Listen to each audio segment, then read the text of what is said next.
మహబూబాబాద్లో ఎవడో మక్కరగాడు మందిని మంచిగానే భయపెడుతున్నట్టున్నాడు. మహబూబాద్లో ఉన్న వడ్డెర కాలనీలో కొన్ని వద్దుల సంది చీకటి వడుడు ఆలస్యం ఇండ్ల మీద బొల బొల సప్పుడు చేసుకుంటా రాళ్ళు పడుతున్నాయట. ఇట్లా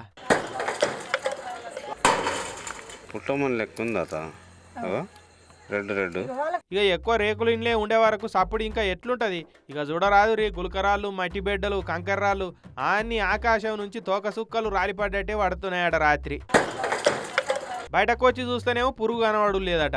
ఇగేమున్నది పక్కా ఇది ఎవరో భూతాల పనో దయ్యాల పనో అయి ఉంటుంది. వాటికి చికెనో మటనో ఇంత తినబుద్ధి అయి ఉంటుంది. అందుకే ఇట్లా చేస్తున్నాయని బగ్గ బెగడు పుచ్చుకున్నదట పబ్లిక్.